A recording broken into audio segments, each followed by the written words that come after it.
നമസ്കാരം. ടുഡേറ്റ് മലപ്പുറത്തിലേക്ക് സ്വാഗതം. Kottakkal രണ്ടത്താണിയിൽ Taurus lorry ബൈക്കിന്റെ പുറകിലിടിച്ചുണ്ടായ അപകടത്തിൽ ഒരാൾ മരിച്ചു. ചാവക്കാട് സ്വദേശിയാണ് മരിച്ചത്. അപകടത്തിൽപ്പെട്ട വാഹനം നിർത്താതെ പോയി. വിൽപ്പനയ്ക്കായി കൊണ്ടുവന്ന 4 ഗ്രാം MDMA-യുമായി 2 യുവാക്കളെ കുറ്റിപ്പുറം പോലീസ് അറസ്റ്റ് ചെയ്തു. കൂടെയുണ്ടായിരുന്ന ഒരാൾ ഓടി രക്ഷപ്പെട്ടു. കോഴിക്കോട് കല്ലായി സ്വദേശി ബിബിൻ ലാൽ, വെസ്റ്റ് ഹിൽ ഷൗക്കത്ത് അലി എന്നിവരാണ് അറസ്റ്റിലായത്.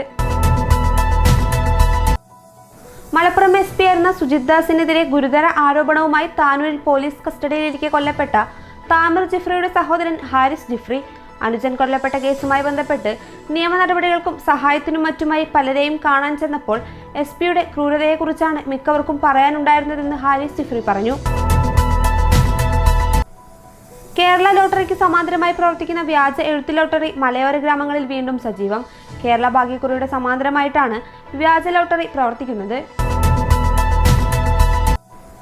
ഏറെ നാളത്തെ കാത്തിരിപ്പിനൊടുവിൽ പട്ടാമ്പി റോഡിൽ കാന നവീകരണം ആരംഭിച്ചു.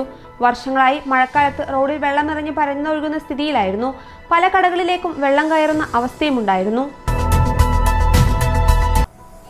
വോൾട്ടേജ് ക്ഷാമം പരിഹരിക്കുന്നതിന് പ്രഖ്യാപിച്ച 521 കോടി രൂപയുടെ പ്രസരണ പാക്കേജിന് വൈദ്യുതി വകുപ്പിന്റെ അനുമതിയായില്ല.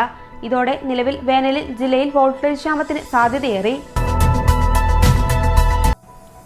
അങ്ങാടിപ്പുറം റെയിൽവേ സ്റ്റേഷനിൽ കൂടുതൽ സൗകര്യങ്ങൾ ഒരുക്കുന്നതിന്റെയും നിലവിൽ പ്രവൃത്തി നടക്കുന്ന പദ്ധതി പരിശോധനയുടെയും ഭാഗമായി Palakkad railway division MD RM Jayakrishnan സന്ദർശനം നടത്തി.